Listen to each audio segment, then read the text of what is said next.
this is something about political system or politics, but it is nothing have to do with the politics. इसका कुछ भी politics से लेना देना नहीं। तो देखिए, एक सब्जेक्ट हम लोग पढ़ते हैं, उसे हम लोग बोलते हैं पॉलिटी, है ना। What is polity? कोई बता सकता है क्या? Can anybody tell me? Harshit, क्या होता है पॉलिटी? क्या है, बता सकते हो क्या? देखो, एनी वन ऑफ यू? तो पॉलिटी है क्या चीज? पॉलिटी इज ऑल अबाउट, इसको अगर थोड़ा सा मैं और लेमैन टर्म में बोलूं या थोड़ा सा नॉन टेक्निकल टर्म में बोलूं, दैट इज इंडियन कॉन्स्टिट्यूशन।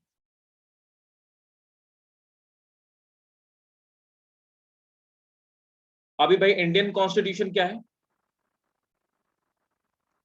तो देखो, जो इंडियन कॉन्स्टिट्यूशन क्या है, इस पूरे कंट्री को चलाने के लिए या किसी भी कंट्री को चलाने के, इनफैक्ट किसी भी कंट्री को चलाने के, हम एक बुक यूज करते हैं, पॉलिटी ऑफ सिविक्स। हाँ, थोड़ा थोड़ा ठीक है, थोड़ा थोड़ा आइडिया आपका सही है हर्षित।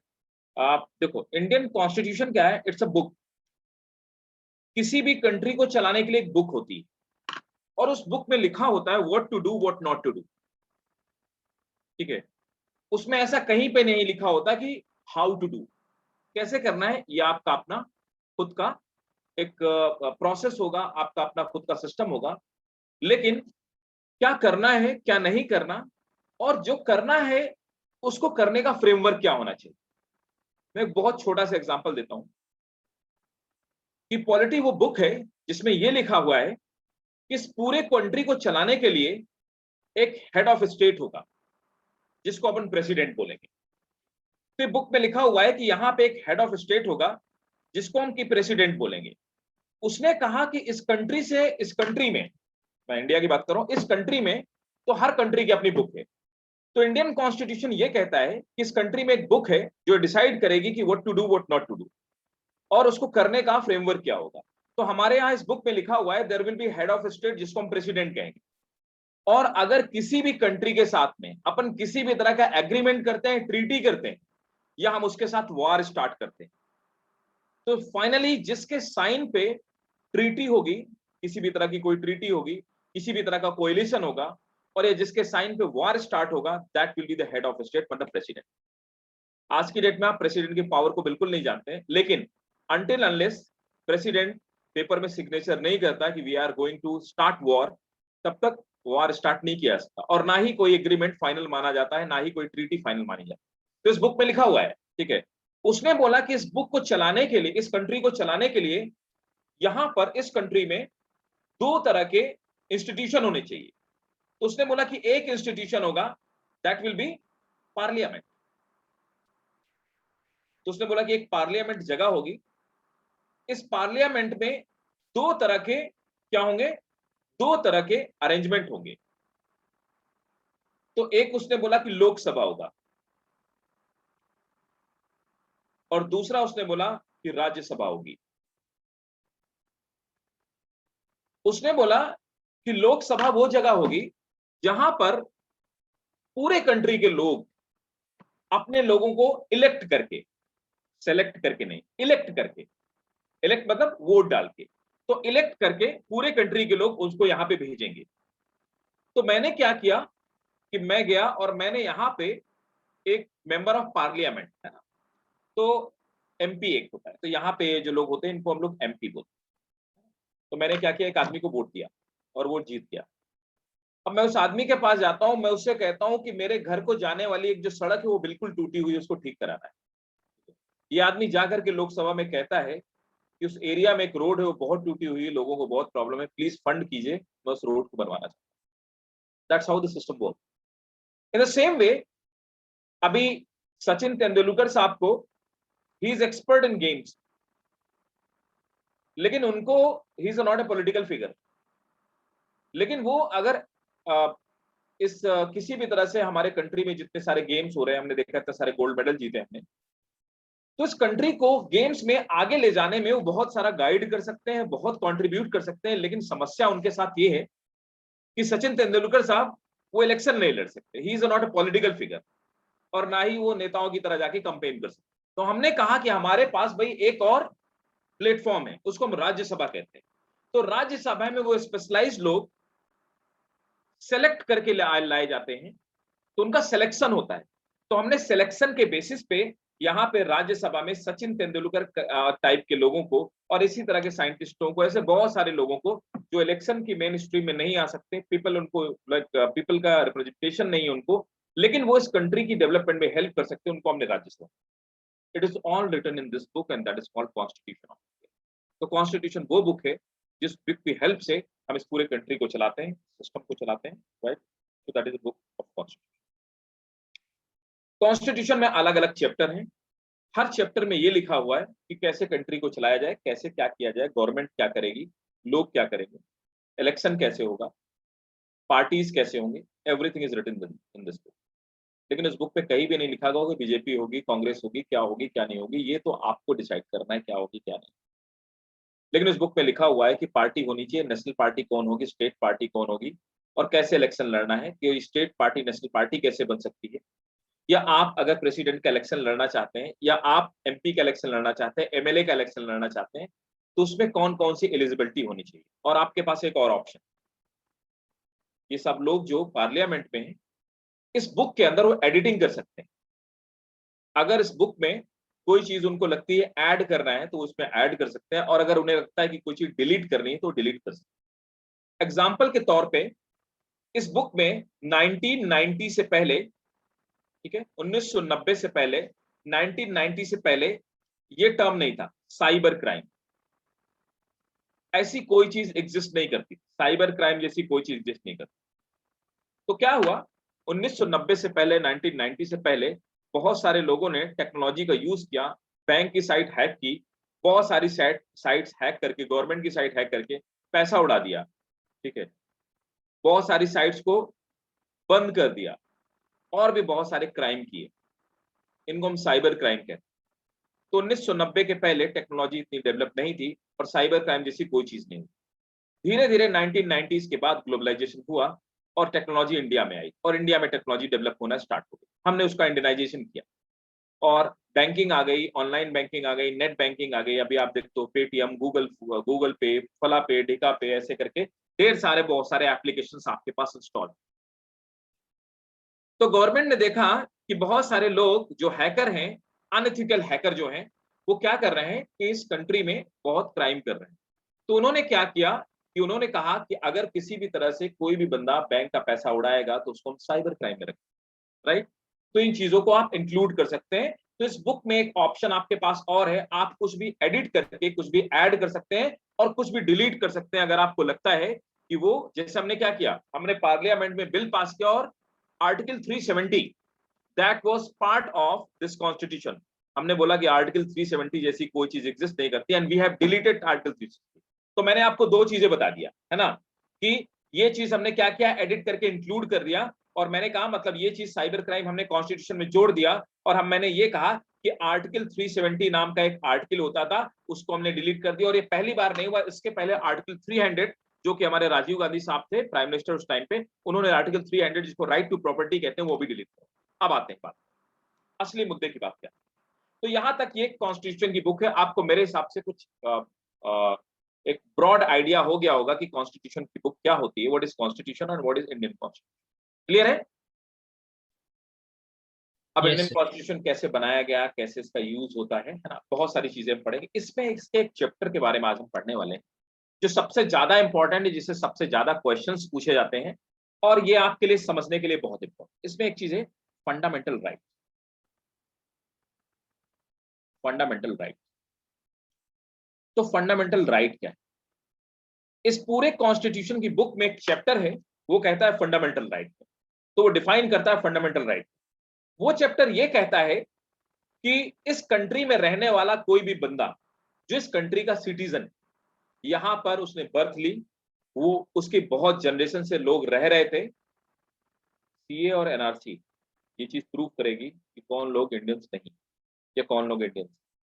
तो जो लोग इंडियंस हैं, फंडामेंटल राइट सिर्फ उनके लिए अवेलेबल। इवन इस बुक में ये भी लिखा है कि अगर कोई भी बंदा एनिमी कंट्री का है, Pakistan is enemy country for India, अगर कोई पाकिस्तानी इंडिया में आता है तो कौन कौन से राइट उसके लिए अवेलेबल होंगे और कौन से राइट अवेलेबल नहीं है, या कोई फ्रेंडली कंट्री का बंदा आता है, यूएसए का कोई बंदा आता है, उसको क्या क्या राइट मिलेंगे और क्या नहीं मिलेंगे, ये चीजें इस बुक में लिखी हुई है। तो आइए फंडामेंटल राइट के बारे में पढ़ते हैं। Fundamental right is a chapter of this book which is called constitution of India.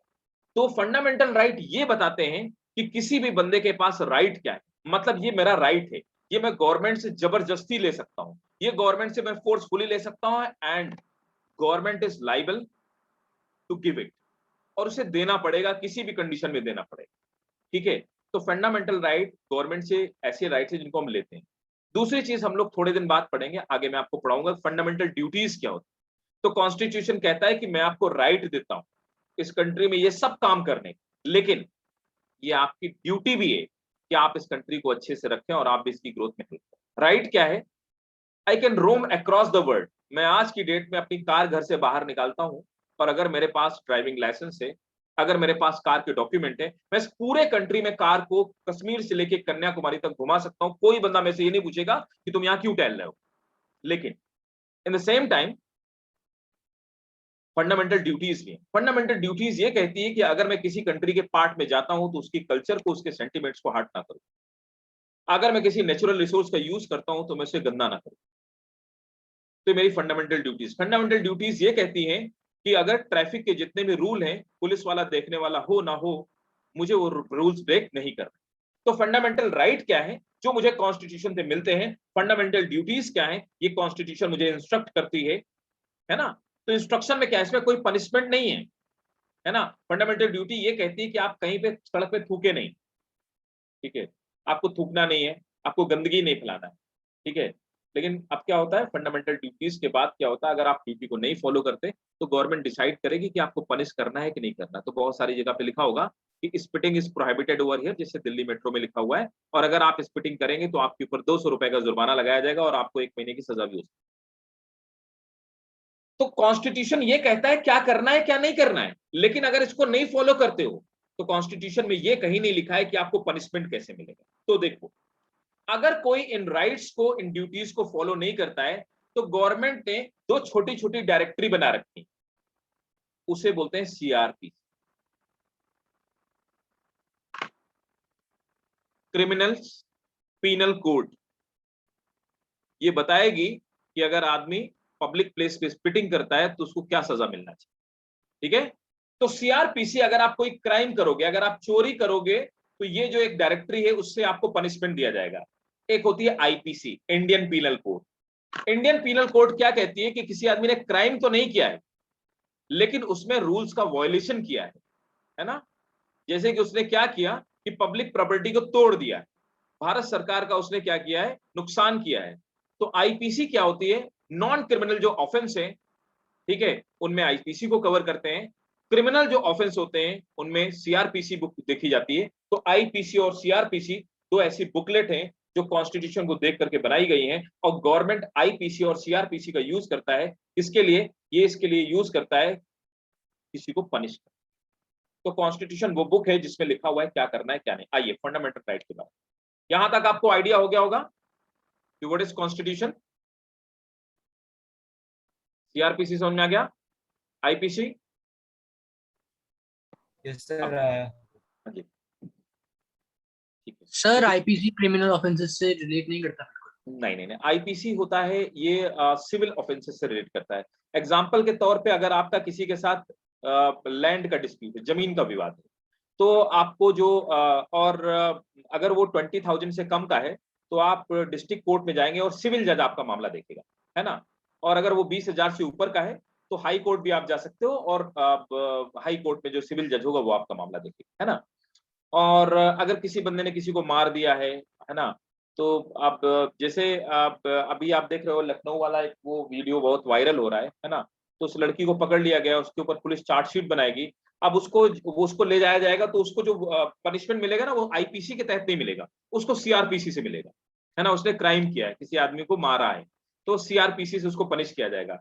और जब वहां पे जाएगी तो इस लड़की को जिसके सामने पेश किया जाएगा वो कोई सिविल जज नहीं होगा, वो क्रिमिनल का जज होगा। तो क्रिमिनल के जो जजेस होते हैं वो अलग होते हैं और सिविल जजेस अलग होते हैं, ठीक है।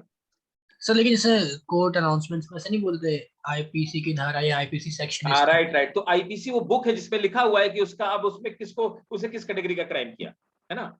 सीआरपीसी बोलते हैं, आईपीसी नहीं बोलते, वो सीआरपीसी होता है। ठीक है। तो IPC Indian penal code, CRPC criminal penal code, है ना। तो दो तरह के पीनल कोड हैं। तो ये दोनों पीनल कोड डिसाइड करते हैं कि किसने क्या क्राइम किया। ठीक है। अब आते हैं। हाँ जी। और कोई डाउट किसी का? जब हाँ नो बोलो। जब जजेस किसी को डेथ सेंटेंस सुनाते हैं तब वो अपनी कलम तोड़ देते हैं, क्यों? वो एक्चुअली ट्रेडिशन इसलिए है ताकि मतलब ऐसी कोई अनऑस्पिशियस टाइप की चीजें दोबारा ना करनी पड़े, है ना। मतलब किसी कलम ने किसी आदमी को एक बहुत गंदा फैसला सुनाया जिससे कि उसकी लाइफ जा रही है। तो इस कलम से मतलब ये कलम एक तरह से अनऑस्पिशियस हो गई, तो इससे दोबारा ऐसी कोई चीज ना लिखी जाए इसलिए तोड़ दिया कलम। ये ट्रेडिशन। तो वो हम लोग सीआरपीसी से डील करते हैं। ठीक है ना? और किसी का कोई डाउट? ठीक है। तो मैं बताता हूँ फंडामेंटल राइट्स का। स्टार्ट करते हैं फंडामेंटल राइट।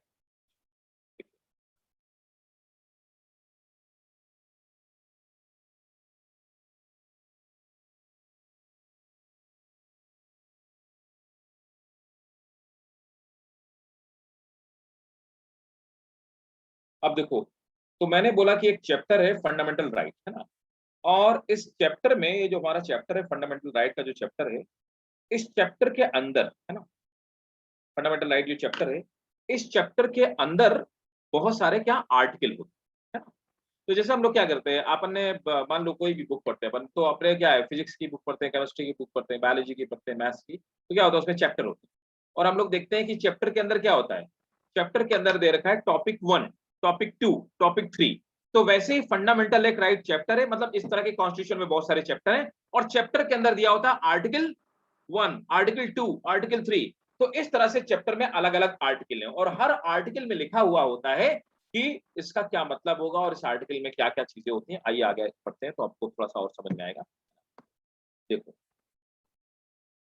तो सबसे पहले हम लोग पढ़ते हैं व्हाट इज द सिग्निफिकेंस और कैरेक्टरिस्टिक ऑफ फंडामेंटल राइट, है ना। तो मैंने आपको बताया कि फंडामेंटल राइट वो राइट होते हैं जो गवर्नमेंट हमें देती है। और क्या है, this is they are guaranteed, guaranteed that Indian citizen, देखिए यहाँ पे क्या लिखा हुआ है, तो साफ साफ ये गारंटी है गवर्नमेंट की तरफ से, है ना, constitution. They are guarantee that the India, that all Indian citizen can will lead their life in a peace and as long as they live in the Indian democracy। तो वो जब तक इस कंट्री में रहते हैं तब तक वो आराम से रह सकते हैं, और इस बात की गारंटी देता है fundamental right. Essential for development, बहुत जरूरी डेवलपमेंट के। Democracy give rise to various freedom in the form of fundamental right. तो फंडामेंटल राइट वो है, वो फ्रीडम है जो गवर्नमेंट हमें प्रोवाइड करती है ना। और क्या चीज है, it help prevention of gross violation of human right. तो गवर्नमेंट कभी हमारे राइट्स को वायलेट ना करने पाए, इस चीज को रोकने के लिए, ये गवर्नमेंट को रोकने के लिए राइट है, जो हमें राइट मिलते हैं, इनको हम फंडामेंटल राइट कहते हैं। तो ऐसे हम फंडामेंटल राइट्स को डिफाइन करते हैं। ठीक है। अब देखिए, यहां पर हम पढ़ते हैं what is the meaning of rights. तो rights literally mean that those freedom which are essential for personal good as well as good of the community. तो मतलब क्या है, फंडामेंटल राइट वो चीजें हैं, या ये वो फ्रीडम है जो हमारे लिए भी अच्छी है और इस कंट्री के लिए भी अच्छी है ना। ऐसी कोई फ्रीडम नहीं, मतलब कोई फ्रीडम एब्स्ट्रैक्ट फ्रीडम नहीं होनी चाहिए जो हमारे लिए तो फायदेमंद है लेकिन कंट्री के लिए फायदेमंद है, ऐसी कोई फ्रीडम नहीं होनी चाहिए। ठीक है। तो फंडामेंटल राइट डिफाइन करते हैं कि वो कौन सी फ्रीडम होगी जो हमारे लिए और कंट्री के लिए, हम दोनों के लिए अच्छी। अब देखो फंडामेंटल राइट में कितने सारे राइट हैं, कई तरह के। तो यहाँ पे देखिए फंडामेंटल राइट में अभी हमारे पास 7 टाइप के राइट है, 7 तरह के राइट। पहले क्या था, हमारे पास एक और राइट है ना, तो वो उस राइट को मैंने आपको बताया डिलीट कर दिया गया। तो हमारे जो प्राइम मिनिस्टर थे राजीव गांधी जी, तो उनके टाइम पे एक आर्टिकल 300 उसको डिलीट कर दिया गया। वो एक फंडामेंटल राइट। वो फंडामेंटल राइट क्या था मैं आपको बताता हूँ, what was that fundamental right.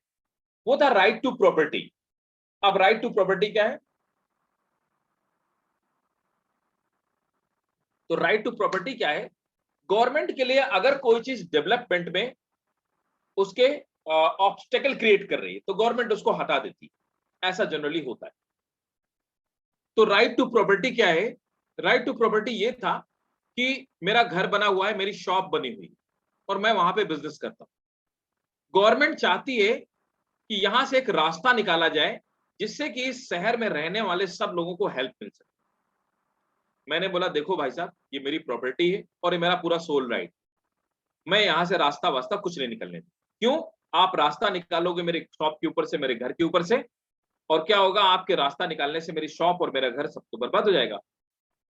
Government कहती है कि आपका नुकसान होने से 1 लाख लोगों का भला है। मैंने बोला उससे क्या फायदा यार, मेरा तो नुकसान हो रहा है। तो मेरे पास राइट टू प्रॉपर्टी था। मैंने बोला ना ना, ऐसा नहीं होगा, मैं पैसे भी नहीं लूंगा। गवर्नमेंट बोली भाई आप एक काम करो, आपके मकान की जितनी वैल्यू है और आपके शॉप की जितनी वैल्यू और आपका जितना नुकसान हो अपन कंपनसेट कर देते हैं। मैंने बोला कि मेरा आने वाले 10 साल में 1 करोड़ का नुकसान हो। गवर्नमेंट बोला नहीं, मैं 1 करोड़ आपको देता हूँ, आप हटाओ निकालो। मैंने बोला नहीं नहीं, मैं नहीं दूँ। अब मेरे पास राइट टू प्रॉपर्टी है, गवर्नमेंट मेरी जगह नहीं ले सकती। तो ये प्रॉब्लम हुई डेवलपमेंट, मैं जो आपको बता रहा हूं। आज आप देख रहे होंगे कि 6 लेन, 7 लेन, 8 लेन, 16 लेन के हाईवे बन रहे हैं, लोगों के घर, मकान, दुकान सब उड़ा दिए जा रहे हैं, गवर्नमेंट उड़ा दे रही है। देख रहे हो ना प्रैक्टिकली, होता है कि नहीं होता? बताओ। हर यस जगह होता है ना? Yes sir. तो ये पब्लिक वेलफेयर के नाम पे गवर्नमेंट कर सकती है। तो राजीव गांधी ने क्या किया, राइट टू प्रॉपर्टी हटा दिया। तो जब राइट टू प्रॉपर्टी मौजूद था, तब गवर्नमेंट हमारे घर, दुकान, मकान नहीं तोड़ सकती थी हमारी बिना इजाजत के। आज की डेट में गवर्नमेंट को जितना लगता है उतना नुकसान हुआ, कंपनसेशन वर्ड हटा दिया गया। वहां पे एक वर्ड जोड़ दिया गया, अ शॉर्ट ऑफ पेमेंट।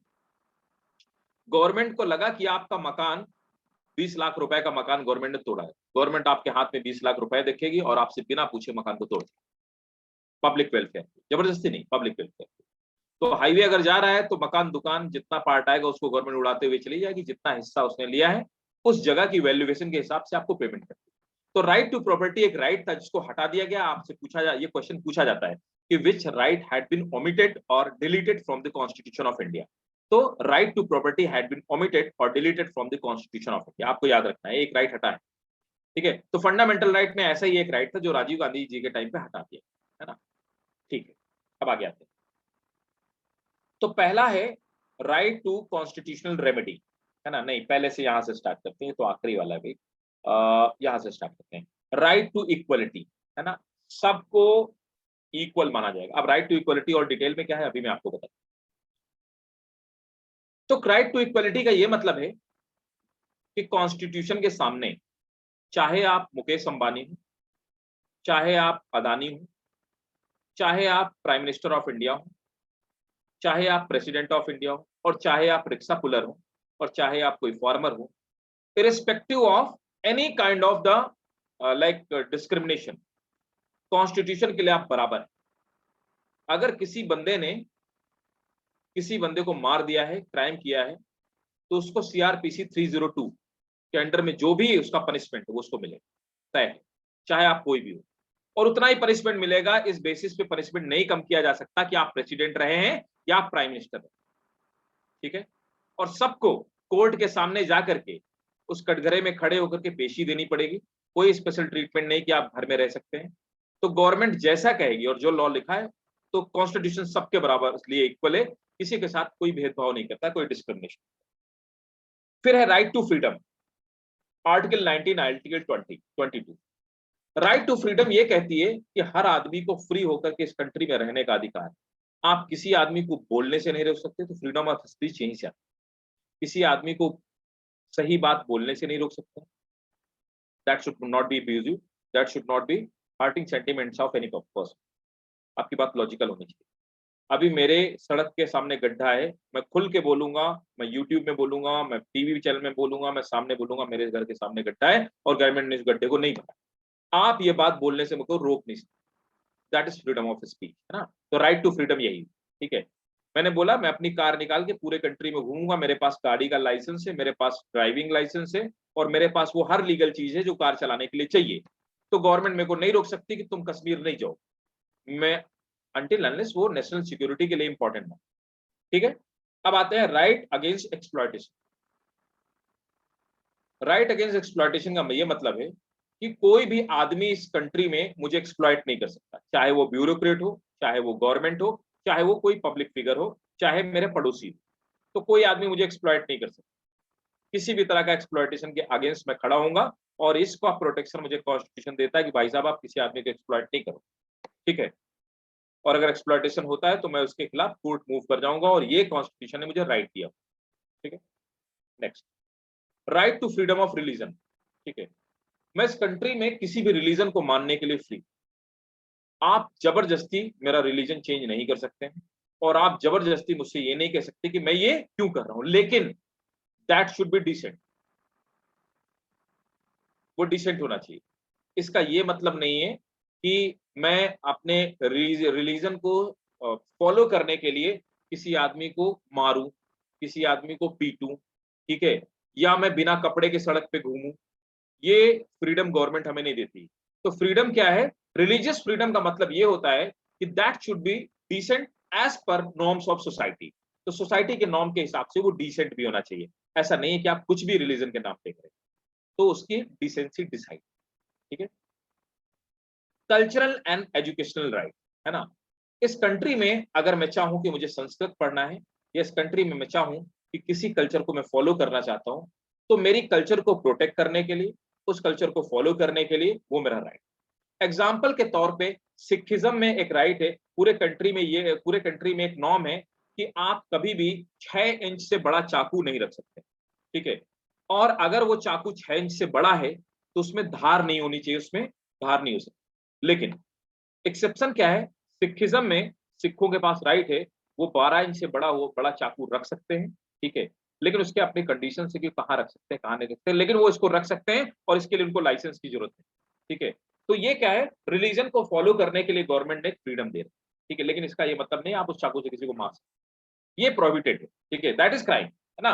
तो गवर्नमेंट ने बोला कि that should be as per social norm, है ना। सर तो फ्लाइट्स में प्रोहिबिट नहीं होती? आ, अब ये डिपेंड करता है, फ्लाइट्स में, इंटरनेशनल फ्लाइट्स में प्रोहिबिटेड होगा, इंडिया में नहीं। ठीक है, इंडिया में, लेकिन इंडिया में मैं आपको बता दूं, इंडिया में वो उसका नॉर्म से ऐसा नहीं कि आप चाकू लिख करके आप फ्लाइट में, उसको आपको बैग में रखना होगा या कहीं पे रखना होगा, प्लस साथ में उसमें किसी भी तरह की धार नहीं होनी चाहिए। वो अपने फ्लाइट के अलग अलग नॉर्म से, और एयरपोर्ट वो नॉर्म चेंज कर सकती है। एयरपोर्ट पब्लिक सेफ्टी के नाम पे आपको रोक भी सकती है कि आप उसको अपने बैग में रखो और बैग को सील करो। ठीक है, आप उसको फ्लाइट में अपने कैरी बैग में लेके नहीं जा सकते, लगेज में उसको रखना पड़ेगा, है ना। ये सब चीजें, है ना। जैसे देखो ना, ड्रोन्स आप लेके नहीं जा सकते हो, ड्रोन्स प्राइवेट है ना फ्लाइट, है ना। बैटरी आप लेकर के नहीं जा सकते हो, वो आपका अलग कर देंगे। ऐसा बहुत सारे नॉर्म। तो वो राइट होता है, एक्सक्लूसिव राइट होता है उनके पास, तो किसी को परमिशन देते हैं, किसको नहीं देते, बट वो पूरी कंट्री में उसको लेकर के घूम सकते हैं, लाइसेंस नहीं चाहिए। राइट टू कॉन्स्टिट्यूशनल रेमेडीज, है ना।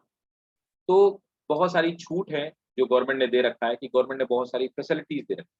तो कुछ फैसिलिटीज आपके पास है, जैसे कि मैं चाहता हूं कि इंडिया की ट्रेडिशन को कंटिन्यू रखने के लिए मैं गुरुकुल चलाऊं। ठीक है, तो ये कॉन्स्टिट्यूशन ने मुझे रेमेडी दे रखी है कि मैं गुरुकुल चला सकता हूँ, है ना। तो अपने एजुकेशनल इंस्टीट्यूशंस को मैं चला सकता हूँ, इसके लिए गवर्नमेंट ने मुझे रेमेडी दे रखी है, और ये मैं कर सकता हूँ। तो ये थी कॉन्स्टिट्यूशनल रेमेडी। अब एक एक चीज करके डिस्कस करते हैं कि फंडामेंटल। तो सातों फंडामेंटल राइट समझ में आ गए, ऑल 7 फंडामेंटल राइट। तुम्हारे पास कितने राइट है? 7 fundamental right. Right to equality, हाँ जी। हमने कुछ स्टेट्स को स्पेशल राइट्स दे रखे हैं, वो एक्चुअली किसी भी पर्टिकुलर स्टेट की कल्चर को प्रोटेक्ट करने के लिए, प्रिवेंट करने के लिए स्पेशल स्टेटस हमने दे रखा है। महाराष्ट्र को दे रखा है, जम्मू कश्मीर को दे रखा है, जम्मू कश्मीर को दे रखा था, अब नहीं है। ठीक है, दिल्ली को दे रखा है, अंडमान निकोबार पौंडीचेरी को दे रखा है, और ये 7 सिस्टर्स को दे रखा है। आप समझो क्या दे रखा है। गोवा एक पुर्तगीज कॉलोनी थी, पुर्तगाल की जितनी कल्चर थी वो गोवा में दिखाई देती है। तो उस कल्चर को प्रोटेक्ट करने के लिए पौंडीचेरी एक डच कॉलोनी थी, तो वहां पे डच की जो कल्चर थी, है ना, जितनी डच कल्चर थी वो वहां पे एग्जिस्ट करती है। उस कल्चर को प्रोटेक्ट करने के लिए, प्रिवेंट करने के लिए हमने उनको स्पेशल स्टेटस दे रखा।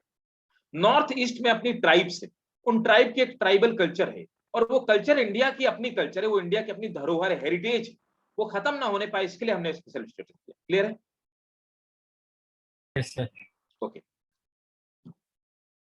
तो आर्टिकल 300A(1) कहता है कि दिल्ली को स्पेशल स्टेटस दिया जाएगा, क्योंकि वो जैसे वॉशिंगटन डीसी हो गई अमेरिका में, वैसे दिल्ली हमारी कैपिटल। तो कैपिटल में कंट्री को चलाने के लिए कुछ स्पेशल स्टेटस उनको दे रखा है। पुलिस का कमिश्नरेट सिस्टम इसी स्पेशल स्टेटस से आता है। ठीक है, दिल्ली स्टेट नहीं है, वो क्वाजी स्टेट है। तो सब जितने सारे दिल्ली को एक हमने राइट्स दे रखे हैं वो सब 301 से दे रखे हैं। देखो राइट टू इक्वलिटी, मैंने आपको कहा equality before law and equal protection by law, right article 14 कहता है। ठीक है, तो राइट टू इक्वलिटी क्या है कि राइट टू इक्वलिटी ये कहता है कि हर बंदा कॉन्स्टिट्यूशन के सामने इक्वल है, ना कोई बड़ा है और ना कोई छोटा है। Equality before law, prohibition of discrimination on the ground of religion, race, caste, sex और प्लेस ऑफ बर्थ।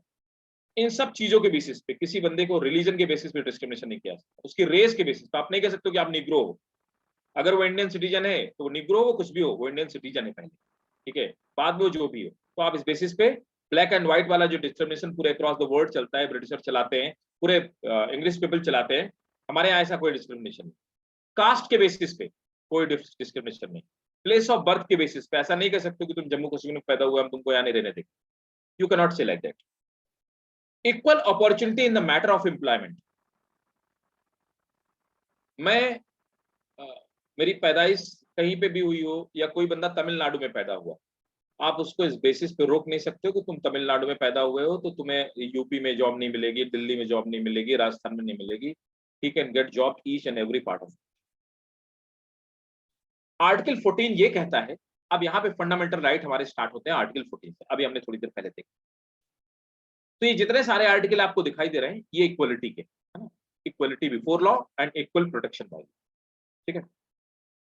तो पहला आर्टिकल 14 वो कहता है equality before law and equal protection. उसने मैंने आपको बताया चाहे आप प्राइम मिनिस्टर हो चाहे आप रिक्शे वाले हो, आपको लॉ के लिए आप इक्वल हैं और आपको लॉ इक्वली प्रोटेक्ट करेगी, ठीक है। अगर आपका कोई गुनाह नहीं है, अगर आपका कोई गलती नहीं है तो आपको कोई भी किसी भी तरह हार्म नहीं कर सकता। आर्टिकल 15 है prohibition of discrimination on the ground of religion, caste, sex, race और प्लेस ऑफ बर्थ, ठीक है। तो आर्टिकल 15 कहता है कि आप किसी भी बंदे को, तो देखिए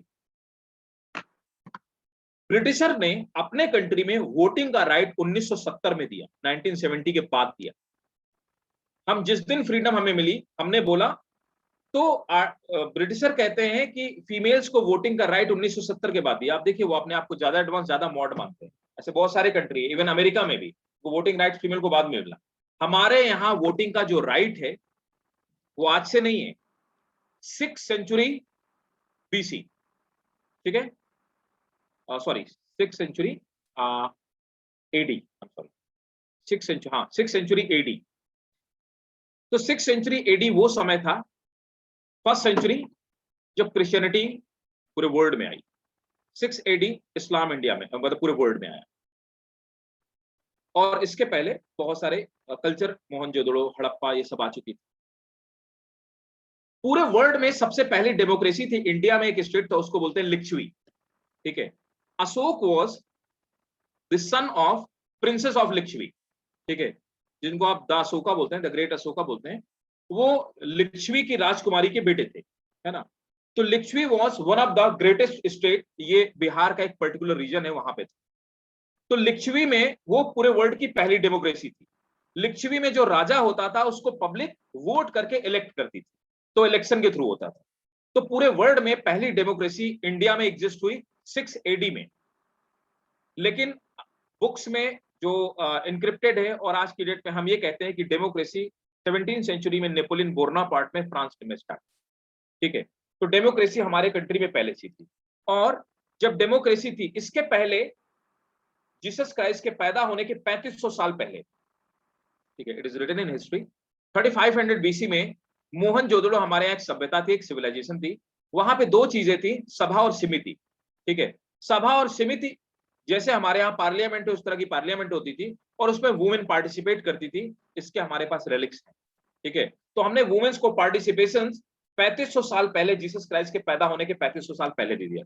तो हमारी जो कल्चर है वो बहुत रिच कल्चर है। तो इसीलिए हमने लोगों को लाइक इंडिपेंडेंस के बाद भी आर्टिकल 15 बनाया और हमने इस कल्चर को यहाँ पे रिफ्लेक्ट किया। किसी की भी बंदे को सेक्स के बेसिस पे, किसी भी बंदे को कास्ट के बेसिस पे, रेस के बेसिस पे उसको रोका नहीं जा सकता, उसको राइट इक्वल। आइए आर्टिकल 17 की बात करें। Article 16, equal opportunity in the matter of public employment. अब देखो यहाँ पर थोड़ा सा आपको कुछ लाइक आपके पास कुछ डाउट हो गए और आप मुझे कॉन्ट्राडिक्ट क्या कॉन्स्टिट्यूशन को मुझे क्या करेंगे कॉन्स्टिट्यूशन को कॉन्ट्राडिक्ट कर सकते। उसने बोला कि पब्लिक एम्प्लॉयमेंट गवर्नमेंट किसी भी तरह की कोई वैकेंसी निकालती है तो किसी भी बंदे को डिस्क्रिमिनेट नहीं करेगी। होता है क्या डिस्क्रिमिनेशन? किसी भी बंदे को कास्ट, सेक्स, रिलीजन या प्लेस ऑफ बर्थ इनके बेसिस पे डिस्क्रिमिनेशन नहीं किया जाएगा। तो डिस्क्रिमिनेशन होता है क्या? है नहीं है?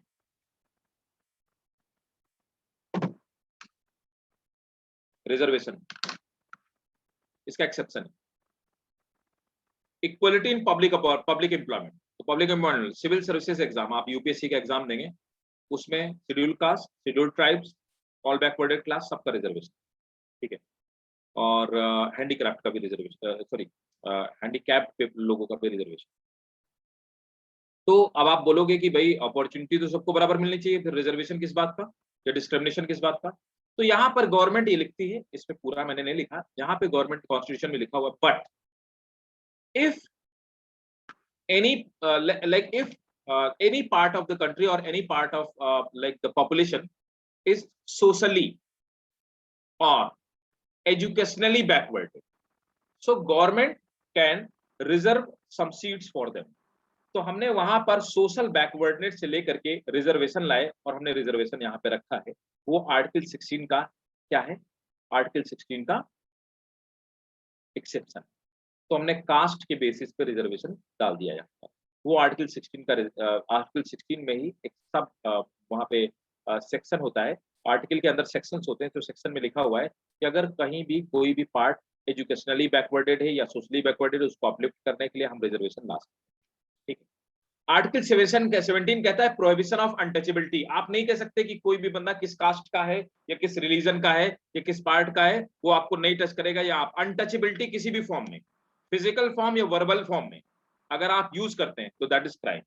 अब आर्टिकल 17 ये कहता है कि किसी भी बंदे के साथ में अनटचेबिलिटी का, चाहे वो कोई सा भी काम करता हो, आप उससे अनटचेबिलिटी या डिस्क्रिमिनेशन इस बेसिस पे नहीं कर सकते। तो छुआछूत का जो काम होता है उसको गवर्नमेंट ने, लेकिन यहाँ पे ये नहीं लिखा कि उस बंदे को पनिशमेंट क्या दिया जाएगा, है ना।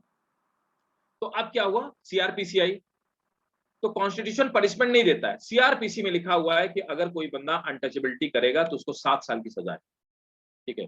ये सीआरपीसी में लिखा है ना, तो ये क्रिमिनल ऑफेंस है। ये चीज कॉन्स्टिट्यूशन में नहीं लिखी। तो पनिशमेंट सीआरपीसी और आईपीसी में होता है, और यहां पर लिखा हुआ है क्या करना है क्या नहीं करना है, ठीक है। आर्टिकल 18 कहता है abolition of title military academic are exempt, ठीक है। Military and academic distinctions are however exempted, ठीक है। तो abolition of title, abolition of title का क्या मतलब हुआ? जैसे पहले क्या होता था कि लोगों को टाइटल दिया, सर का टाइटल दिया था, है ना, तो हम क्या बोलते हैं, सर हेनरी फोर्ड, है ना, सर जेसी बोस, जगदीश चंद्र बोस। तो क्या था, जो पहले हमारे यहाँ ब्रिटिशर रूल, तो ब्रिटेन के जो किंग या क्वीन होते थे वो एक अवार्ड देते थे, एक डिग्री देते थे, उसको हम लोग बोलते हैं नाइटहुड की डिग्री बोलते हैं। तो रविन्द्रनाथ टैगोर को नाइटहुड की डिग्री मिली हुई थी, और सुभाष चंद्र बोस को मिली हुई थी नाइटहुड की डिग्री। ऐसे बहुत सारे इंडिया में लोग हैं जिनको, जगदीश चंद्र बसु को भी मिली हुई। तो जो लोग को नाइटहुड की डिग्री मिली हुई होती है वो अपने नाम के पहले सर लगा सकते, तो सर एक टाइटल हो गया। तो इंडिया में आप इस टाइटल का यूज नहीं कर सकते। तो हमने इंडिपेंडेंस के बाद हमने बोला कि सर्वर लगाने वाला जो काम है वो खत्म करते हैं, ठीक है।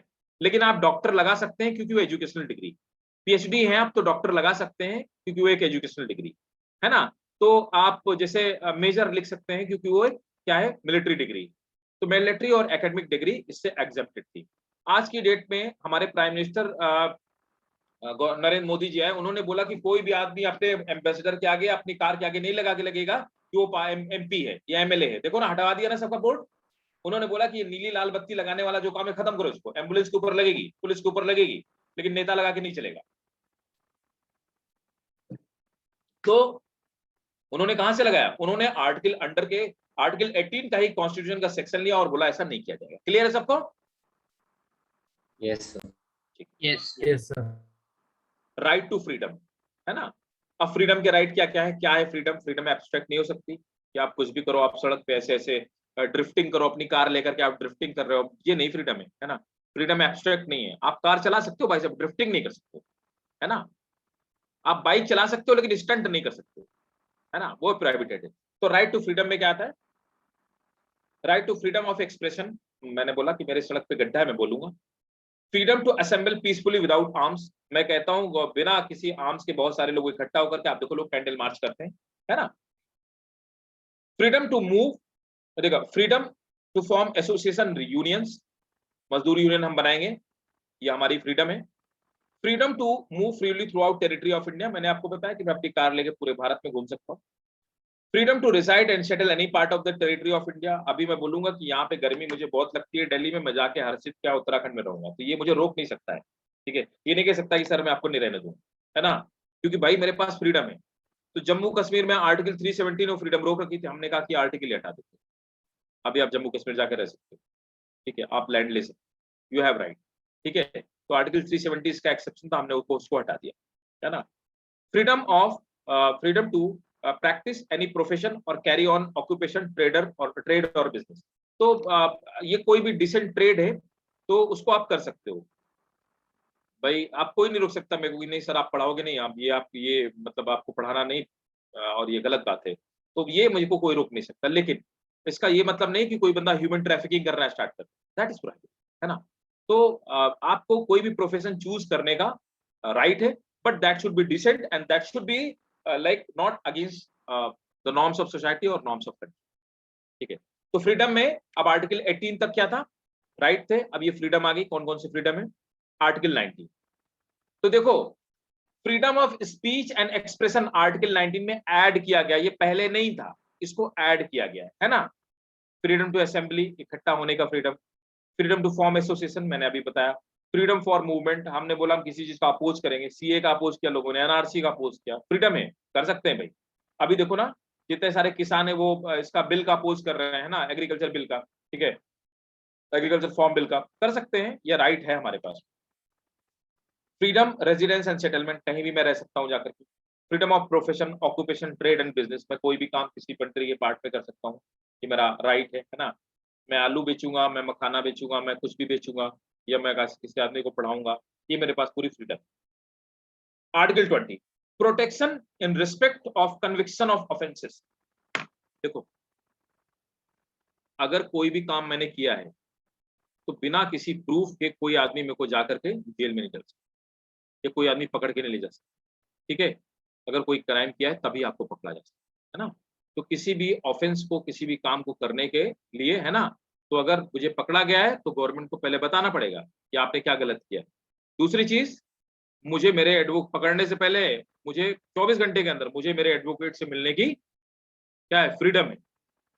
और अगर समझिए मेरी बात को, अगर वो फ्रीडम है ना, तो protection of conviction against offence, देखा 21 पे, protection of life and personal liberty, है ना, मुझे कहीं घूमने से रोका नहीं जा सकता, और मुझे जीने का अधिकार है, मैं कैसे भी जीना चाहूं, मेरी लाइफ को कोई भी मतलब प्रिजर्व करके नहीं रख सकता, किसी भी बच्चे का पेरेंट उसको रूम में बंद करके नहीं रख सकता है, क्योंकि फ्रीडम ऑफ लिबर्टी का आर्टिकल 21 किसी भी आदमी को देता है, वो कोई भी बंदा जो इस कंट्री में रह रहा है उसको फ्रीडम ऑफ लिबर्टी है। तो किसी भी, अब आप इसका यूज नहीं करने लगा, किसी भी बच्चे को उसके किसी लड़के या लड़की को उसके फादर ने बंद कर दिया, उसकी मदर ने बंद कर रखा रूम 1 महीने तक, आपको पता लग गया कि मेरी क्लास की एक लड़की है, उसकी माँ ने बंद कर रखा है, क्योंकि उसकी माँ मतलब जबरदस्त बहुत स्ट्रिक्ट है, उसने बंद कर रखा, उसको निकलने नहीं देती। आप एक पोस्ट कार्ड लो और आप हाई कोर्ट को, आप यूपी के हैं, किसी भी कंट्री के, किसी भी दिल्ली के हैं, आप हाई कोर्ट को एक लेटर लिखो कि मेरे बगल में एक लड़की रहती है, उसकी माँ ने उसको बंद कर रखा है ना। हाई कोर्ट तुरंत ऑर्डर करेगी, जैसे हाई कोर्ट को लेटर मिलेगा तुरंत ऑर्डर करेगी कि पुलिस जाए, उस लड़की को लेकर के आए, उसकी माँ को लेके आए, उस लड़की को लाया जाएगा, कोर्ट में लाया जाएगा, पुलिस प्रोटेक्शन में लाया जाएगा, उस लड़की को अलग से ले जाकर के अलग से रूम में बिना किसी दबाव में मजिस्ट्रेट पूछेगा, और रिकॉर्डिंग चल रही होगी कि क्या आपको जबरदस्ती रखा गया है, अगर जबरदस्ती रखा गया है तो उसकी माँ को पनिश किया जाएगा और उस लड़की को फ्री किया जाएगा, क्या आप रूम में बंद करके नहीं रह सकते। That is the freedom of life and personal liberty, उसको कोई ब्रीच नहीं कर सकता, ये आर्टिकल 21 आपको देता है, ठीक है, राइट, समझ गए सर? कभी कभार ऐसा देखा जाता है कि मियर एलिगेशंस लगने से इंसान को कस्टडी में लिया जाता है, आर्टिकल 20 की बात। वो एक्चुअली क्या होता है हर्षित की, जैसे अगर कोई एंटी नेशनल एक्टिविटी तो यहीं पे आ जाता है, तो जो पोटा देखा ना, पोटा एक आता है, पहले टाडा था फिर पोटा आया है ना, एक आता है NSA, national security act. NSA एक नेशनल सिक्योरिटी एक्ट है, अगर कोई बंदा टेररिज्म इन्वॉल्व है, बिना गवर्नमेंट उसको बताए हुए, बिना उसके घर को बताए हुए, बिना गवर्नमेंट इन्फॉर्म किए, बिना वकील को इन्फॉर्म किए, गवर्नमेंट उठा लेगी अगर एनएसए लगा है उसके ऊपर, नेशनल। अगर कोई बंदा इस कंट्री के लिए थ्रेट है तो फिर ये सब राइट वहीं पे वायलेट हो, खत्म हो जाए। मैंने बोला ना किनकी अपनी लिमिटेशन है राइट की, ये एब्स्ट्रैक्ट नहीं है, आइडियल नहीं है। आर्टिकल 22। सर ये सेडिशन के लिए भी सेम ही है, अगर इसमें सेडिशन। बिल्कुल बिल्कुल बिल्कुल बिल्कुल। Protection against arrest and detention on certain cases, ठीक है।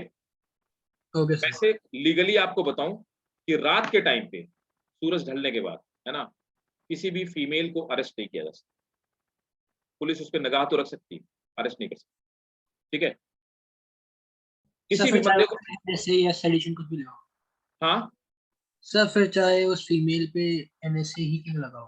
ना, फिर वही बोला ना कि मतलब वो एब्स्ट्रैक्ट नहीं है, ये लॉ है कि उसको नहीं अरेस्ट किया जाएगा, एनएसए लगा है तो फिर कुछ नहीं सुना जाएगा। फिर सब देखो, कुछ ऐसी चीजें हैं जहां पे फंडामेंटल राइट खत्म कर दिए जाते हैं। अगर वो किसी एनिमी कंट्री का सिटीजन है तो उसको सब राइट नहीं मिलेंगे। अगर किसी भी तरह का सेडिशन का केस है, किसी भी तरह का टेररिज्म का केस है ना, ऐसा कोई केस है, या वो आदमी पागल है, सब ये फंडामेंटल राइट वहीं पे ब्रीच हो जाएंगे, खत्म कर दिया जाएगा, गवर्नमेंट फंडामेंटल राइट वहीं खत्म कर। So that should not be harmful for society, ये लिखा हुआ है, ठीक है, ठीक। और प्रोटेक्शन अगेंस्ट अरेस्ट, अगर आपको जब अरेस्ट किया जाएगा तो बताया जाएगा, एक नोटिस आएगी है ना, लीगल नोटिस दिखाया जाएगा, फिर अरेस्ट किया जाएगा आपके वकील को, और 24 घंटे के अंदर, जर्नी का टाइम काट के 24 घंटे के अंदर आपको किसी भी थर्ड ग्रेड मजिस्ट्रेट, वो नायब तहसीलदार होता है, थर्ड ग्रेड मजिस्ट्रेट के सामने पेश किया जाएगा, ठीक है। और उससे पहले आपके ऊपर किसी भी तरह का कोई केस नहीं लगेगा। Right against exploitation, abolition of trafficking in human being and beggar, आप ट्रैफिकिंग या फोर्स लेबर नहीं करा सकते है ना, तो बॉन्डेज लेबर यही से खत्म है। Abolition of employment of children below age 14, 14 साल से कम बच्चे को आप एम्प्लॉयमेंट नहीं दे सकते, और फिर सीआरपीसी में लिखा हुआ है कि अगर देते हो तो क्या किया जाएगा आपके साथ। इंटरनेशनल लेबर कोड जो है वो 15 साल कहती है, इंटरनेशनल लेबर लॉ जो है, इंटरनेशनल लेबर ऑर्गेनाइजेशन आईएलओ 15 साल कहता है, यूनाइटेड नेशन 15 साल कहती है, अपन इसको 14 साल कहते हैं इंडिया में, ठीक है। याद रखना ये दो अलग अलग चीज, अगर कहीं 14-15 लिखा हो तो समझ जाइए इंटरनेशनल लॉ कहता है कि 15 साल का से छोटा बच्चा चाइल्ड लेबर है, और इंडियन कॉन्स्टिट्यूशन कहता है कि 14 साल से छोटा बच्चा child labour. Article 20, trafficking in human being prohibited, human trafficking किसी भी फॉर्म में प्रोहिबिटेड लॉ है। 24, no child below 14 can be employed, है ना, child labour. Right to freedom of religion, किसी भी रिलीजन को मानने की, उसको फॉलो करने की हमें पूरी फ्रीडम मिली। आर्टिकल 25 कहता है freedom of consciousness of profession and practice of propagation of A religion, मैं किसी रिलीजन को फॉलो कर सकता हूं, मैं गीता लेके सड़क में टहल के उसका प्रचार कर सकता हूं, ठीक है, मैं उसको प्रैक्टिस कर सकता हूं, लेकिन मैं किसी भी बंदे को गीता जबरदस्ती नहीं दे सकता, मैं किसी को कंपेल नहीं कर सकता, लेकिन अगर कोई लेना चाहे तो मैं उसको दे सकता, ठीक है। मैं पूजा कर सकता हूं, बट मैं किसी भी तरह का सैक्रिफाइस नहीं कर सकता हूं रोड, है ना, that should be as per society social norms, that should be decent. Freedom to manage religious affair, मेरा कोई भी रिलीजियस अफेयर है, मैं होली मनाऊंगा, दिवाली मनाऊंगा, ईद मनाऊंगा, जो भी मेरा रिलीजियस अफेयर है मैं उसको फॉलो करने के लिए free. Article 20, prohibition of taxes on religious grounds, ठीक है, किसी भी रिलीजियस ग्राउंड पे, औरंगजेब के टाइम पे जजिया करता है ना, अब आप जजिया प्रैक्टिस नहीं कर सकते, तो रिलीजन के नाम पे किसी आदमी से आप टैक्स नहीं ले सकते, या आप किसी दूसरे रिलीजन को आपको टैक्स देना पड़ेगा, ऐसी कोई भी चीज आज की डेट में प्रोहिबिटेड, ठीक है। Freedom to attend religious ceremonies in educational institute, आप मदरसा चला सकते हैं, आप गुरुकुल चला सकते हैं, ठीक है, लेकिन वहां पे किसी भी तरह की कोई क्रिमिनल एक्टिविटी इन्वॉल्व नहीं है, या कोई भी हार्मफुल एक्टिविटी इन्वॉल्व नहीं होनी चाहिए जो कंट्री के लिए और सोसाइटी के लिए, ठीक है। ये आर्टिकल 28 कहता है। Culture and educational right, article 29 कहता है protection of interest of minorities, तो जो इस कंट्री में माइनॉरिटीज है, इस कंट्री में ज्यूस 0.1%, तो हम उनको प्रोटेक्ट करने के लिए कुछ पर्टिकुलर लॉ बना सकते हैं, जैन सबसे कम, जैन बहुत कम, उनके लिए हम लॉ बना सकते हैं, और इसीलिए माइनॉरिटी कमीशन होता है, माइनॉरिटी कमीशन उनको प्रोटेक्ट करके रखता है ताकि हम लोग जो ज्यादा पॉपुलेशन में है वो उनको किसी तरह से हार्म ना करें, उनको प्रिजर्व करके रखें। ये काम गवर्नमेंट का है, ये काम constitution. Right of minorities to establish an administrated educational institution, मैंने आपको बताया।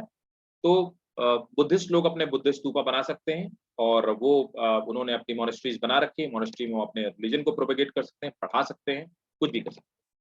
तो मोनेस्ट्रीज इसी आर्टिकल 30 के अंडर में आएंगे और कोई भी आदमी जाके नहीं बोलेगा कि मोनेस्ट्री बंद करो, बुद्ध स्तूपा बंद करो, nobody will say like that. तो ये आर्टिकल 30 के अंडर में आता है। तभी जितनी सारी मोनेस्ट्रीज बनी हुई हैं वो आर्टिकल 38 मतलब वो लीगल है, गवर्नमेंट के निगाह में वो लीगल, और वो कंट्री में ऐसा कर सकते हैं।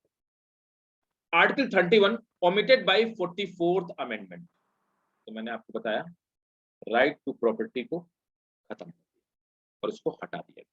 तो 44th अमेंडमेंट किया कॉन्स्टिट्यूशन में और हमने आर्टिकल जो 31 था उसको, तो ये सब हमारे क्या थे, फंडामेंटल राइट।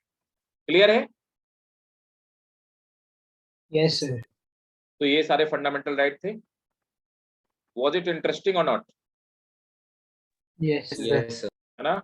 तो आपको बहुत सारी चीजें पता चली होंगी। एक और चीज, एक और आपको बताना भूल गया, एक और फंडामेंटल राइट है 32 है, तो मैं अभी ये भी बता देता हूँ, आर्टिकल 32 भी बता देता हूँ जो मैंने आपको अभी बताया। Right to move supreme court in case of violation, मुझे डिस्ट्रिक्ट कोर्ट में न्याय नहीं मिला, मैं सीधे सुप्रीम कोर्ट जा सकता हूँ। ठीक है, तो मैं सुप्रीम कोर्ट जाके बोल सकता हूँ कि भाई साहब मुझे न्याय नहीं मिल रहा, मुझे जस्टिस चाहिए। तो सुप्रीम कोर्ट क्या कहेगा, बोलेगा तुम्हारे फ्रीडम को कोई भी ब्रीच नहीं कर सकता, the justice will be done. ठीक है, and I will get the justice. ठीक है, तो मैं सुप्रीम कोर्ट जा सकता हूँ, मैं हाई कोर्ट जा सकता हूँ, है ना? तो मैंने आपको जैसे बताया, तो आर्टिकल 32 में ये है ना, तो उसको जैसे मैंने आपको बताया उसको हीबियस कार्पस कहते हैं, एक रिट होती है। तो हीबियस कार्पस आप लेटर लिख के दो, आपको कोई डिटेन करके नहीं, वो हीबियस कार्पस होती है ना। तो supreme court high court order करेगा।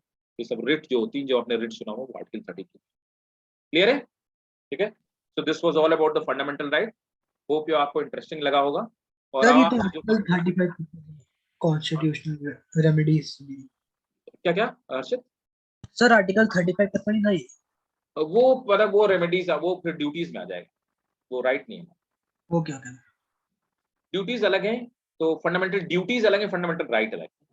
फंडामेंटल राइट हम गवर्नमेंट से खींच लेते हैं, we can snatch this right. Duties हमें करनी होती है ना। हमारा राइट क्या है कि हम घर में जिद कर सकते हैं, है ना, कि हमें यही खाना है ना। और हमारी ड्यूटी क्या है कि हम अपने बड़ों का सम्मान करें। बोथ आर द थिंग्स, और both are like both takes place in the same, and both are important to run a family, है कि नहीं, है ना? Yes sir. ये ड्यूटीज हो गया। और किसी को कोई डाउट बताइए, कोई डाउट पूछिए फंडामेंटल राइट्स में, तो पढ़िएगा। अब आप थोड़ा सा जैसे पढ़ेंगे चीज़ों को तो आपको ज़्यादा बेहतर समझ में आएगा। न्यूज़ में जो चीज़ें आती हैं तो आप देखिएगा, है ना। तो अभी वो जो लड़की ने उससे पीट दिया उस कैब ड्राइवर को, तो क्या हुआ है, that was the breach of the fundamental right, है ना। आप किसी बंदे को मार नहीं सकते, समझ रहे हो, अननेसेसरी। ठीक है, तो उसको प्रोटेक्शन मिलेगा। अब अगर उस कैब ड्राइवर को, वो बहुत गरीब आदमी होता है, हालांकि है वो, तो मतलब लेकिन बहुत गरीब होता। मान लो कोई आदमी है कि वो रोज सिर्फ क्या करता है, लेबर है वो, तो बेचारा रोज इतने ही पैसे कमा सकता है जिससे मैं हार्डली अपना पेट भर सकता। अब उसके खिलाफ किसी ने कोई केस कर दिया, ठीक है, तो अब उस वो बेचारा एडवोकेट को क्या फी भरेगा। तो गवर्नमेंट कहती है कि कोई बात नहीं, इसको ये फी नहीं दे सकता, ये गरीब आदमी है, गवर्नमेंट का वकील जाएगा और गवर्नमेंट का एडवोकेट इसको केस लड़ेगा। यहां तक गवर्नमेंट फंडामेंटल राइट को प्रोटेक्ट करने का। अब प्रैक्टिकली क्या होता है क्या नहीं होता, दैट इज डिफरेंट थिंग, लेकिन गवर्नमेंट ने जो हमारा कॉन्स्टिट्यूशन वो राइट सबको देता है। ठीक है, एनी डाउट? कोई डाउट नहीं? Aaradhya? No, sir, no doubt. Yashvardhan, हर्षित, अनुभव? ठीक, नो डाउट सर। राइट, तो फिर मिलते हैं No, नेक्स्ट sir. क्लास में। हाँ जी बेटा बोलो। सर हाँ जी बोलो बेटा, बोलो बोलो। सर हाँ हाँ बोलिए। ठीक है, तो यहीं पे इसे वाइंड अप करते हैं, राइट।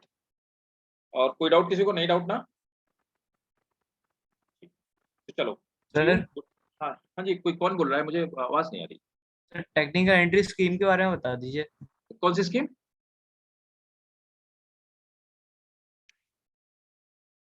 आवाज नहीं आ रही बेटा आपकी।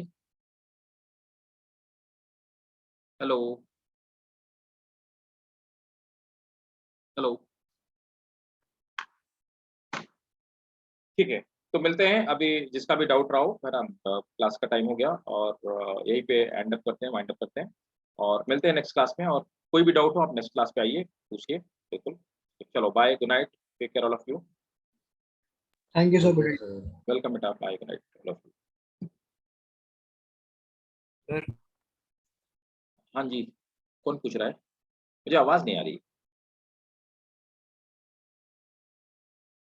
आप मुझे टेक्स्ट भी कर सकते हो।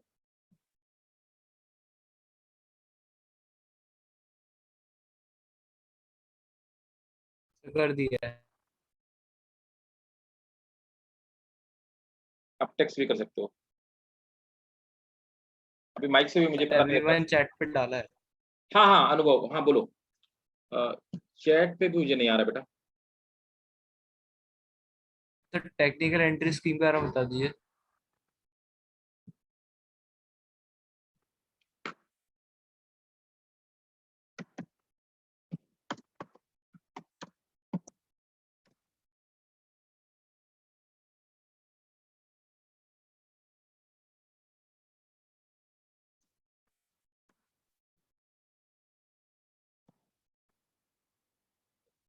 टेक्निकल एंट्री,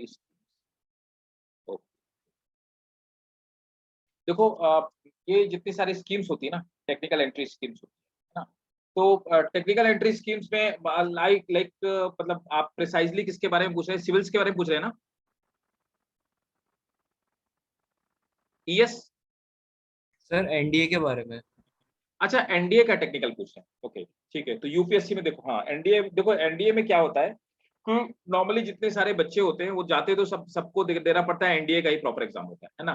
फिर अंदर जाने के बाद क्या होता है कि आप कुछ बच्चे होते हैं जो जैसे किसी को एयरफोर्स में जाना है या फिर हाँ स्पेशली एयरफोर्स में, तो जो टेक्निकल एंट्री स्कीम में ये एक तो एयरफोर्स का एक्स ग्रुप और वाई ग्रुप आता है, लेकिन वो एनडीए के थ्रू नहीं होता। एक्स और वाई ग्रुप का एग्जाम तो यूपीएससी ही कंडक्ट कराती है, लेकिन वो एक्स और वाई ग्रुप का एग्जाम अलग होता है। और एक्स और वाई ग्रुप के लिए स्पेशली आपको फिजिक्स पे ज्यादा फोकस करना पड़ता है ना।